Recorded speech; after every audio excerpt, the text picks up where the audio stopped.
qodobada guud ee ka soo baxay shirweynihii beelaha khayr yoonis ee cumar jibriil ballan caraalawan kow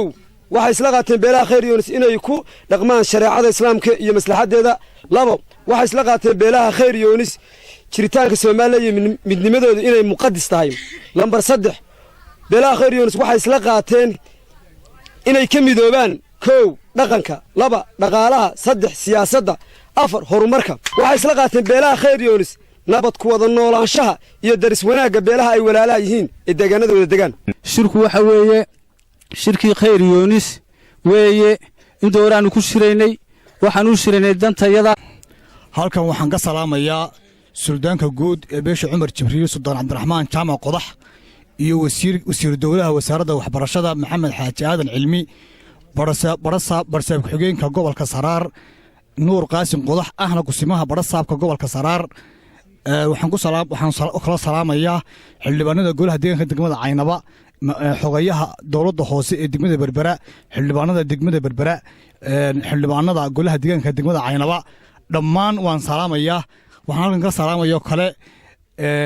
beelweynta khayr yoonis ee Cumar Jibriil ee nagu soo sharaftay shirka annagoo ka nimi gobolka Saraar oo ilaa halkaa soo soconay waxaan aad iyo aad u salaamaynaa beesha khayr yoonis Cumar Jibriil ee nagu soo sharaftay shirka beesha khayr yoonis aan ka mid ahay waxaan idinku ducaynaynaa shirka waana idinku hambalyeynayna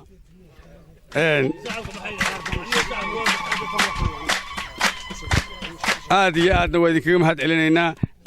cidda ugu yeedheen iyo sidaa noogu yeedheen noogu soo dhaweysteen noogu xasuunteenna aad iyo aad ayaan idinka mahad celinaynaa qodobada ka soo baxayna wixii reerka xasaasiyad u ah dee aan idinla leeyahayna dee waa sideennii wixii deegaanku ina leeyahayna si muuse daqaraan la qabaa waa noo keenaysaan shir haddii meel lagu qabto oo reer qabsado deegaankoo dhan buu ka dhexeeyaa wixii ka soo baxaaye ee manaafacaadihii reerkoo qura ma anfacaan kaana wixii inaga dhexeeyo waa noo soo gudbinaysaane dee qodobadii ka soo baxaya la akhriyayey wixii dee deegaanku leeyahay waa noo soo gudbinaysa waan aad iyo aad noogu soo dhawaynaynaa waana idinku ducaynaynaa ilaahay ha inoo barakeeyo shirkana allah idin aqbalo iyo aayaha iyaga iyo waxa weeye danta guud aanu dad kala leenahay reerku masiirkiisii awalba waxaanu ahayn anagu mucaarad maanu ahayn waxaanu ahayn xusbi dawladdaanu ahayn xukuumaddaanu ahayn haddeerna waxaanu nahay xukuumaddii un baanu nahay wix allaale wixii ay leedahay ee dee waxqabadana waanu uga baahanno waanu ka doonaynaa reerka baaxaddiisu wuxuu degaa ilaa iyo badda cas iyo ilaa iyo xuduudka waa la og yahay saddexda gobol gobolka saaxil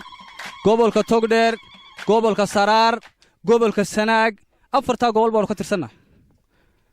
ilaahay mahadii ilaahay baa badiyey maantana waxaanu meesha isugu nimi oo muhiima inaannu midowno oo ku midowno islaamnimo iyo tulnimo iyo walaaltinimo waxaan ka hadlayaa baahiyaadka jira ee ka jira goobtan aynu joogno ee aanu sheegayo xukuumadda iminka talada haysa baahiyaha halka ka jira tusaale ahaan 3 sano ka hor baanu ceelal ka dhisannay reerku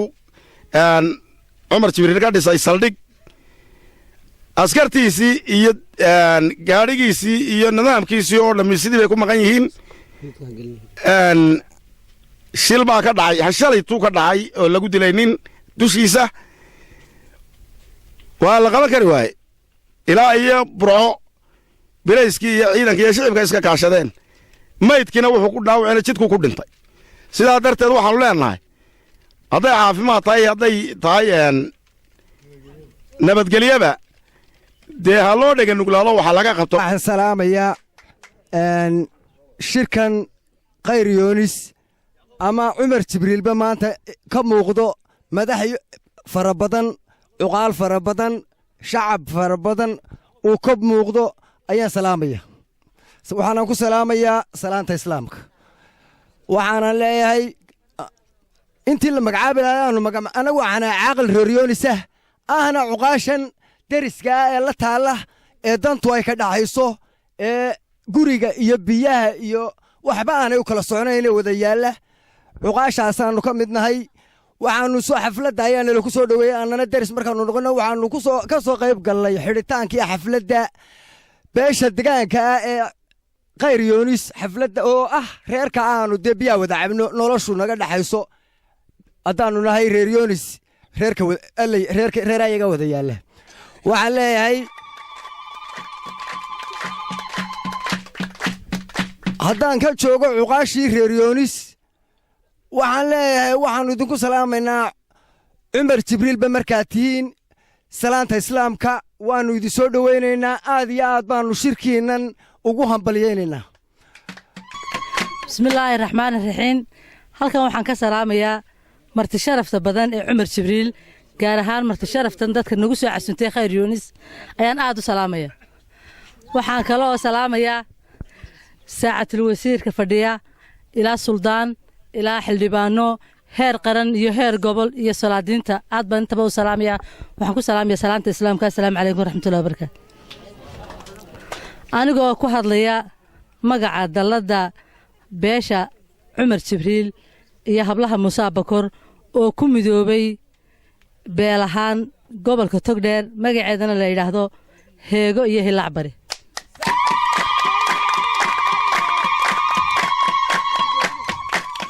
oo ay guddoomiyaheedii tahay xaliime xuseen oo halkan fadhida xildhibaanadda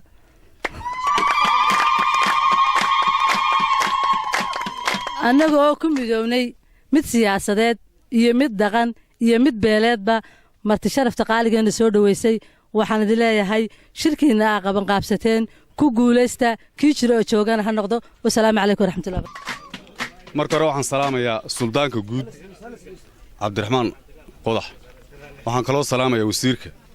waxaan salaamayaa badha saabka waxaan salaamayaa cuqaasha waxaan salaamayaa xildhibaanada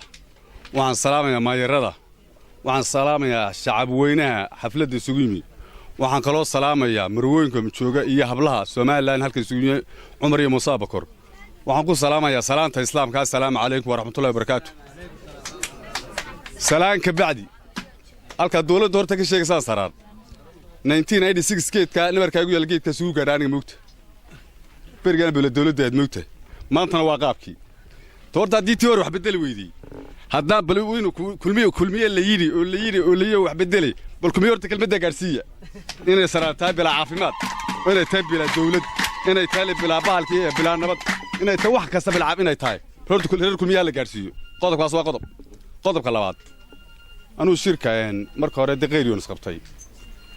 كل ما لقوا يسوق على كلهم كوبيلا هايني عمر ما هو شو قالوا يدو عيني يا مركوري إلا يدو عدد كقبله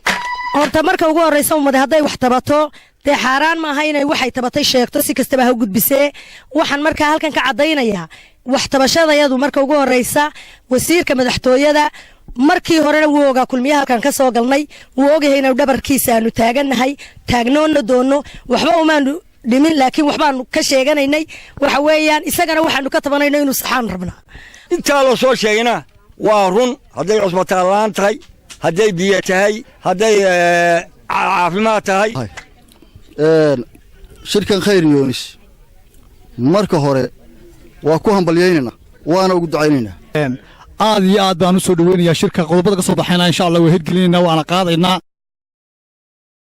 wasiir dowladda wasaaradda waxbarashada barasabka xigeenka gobolka Saraar xogayaha dowladda hoose degmada Berbera halkaas si weyn uga hadlay laynagu sharaxay oo laynagu cadeeyay ujeedada uu shirku lahaa taasoo ahayd beesha khayr yoonis ee kamid ah beelaha Cumar Jibriil inay kaga tashanaysay aayaheeda beelnimo iyo mustaqbalkeeda iyo inta ay int kale la wadaagto wasiir way ku sheegeen beeshani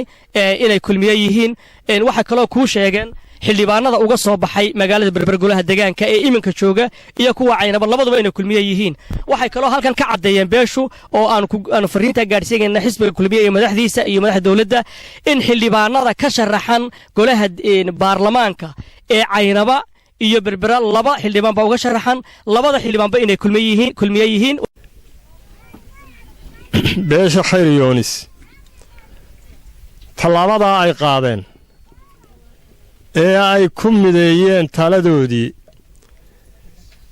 ilaahay ha idinku guuleeyey noocay tahayba dad iyo duunyo naf iyo maal amni ilaahay ha idinku guuleeyo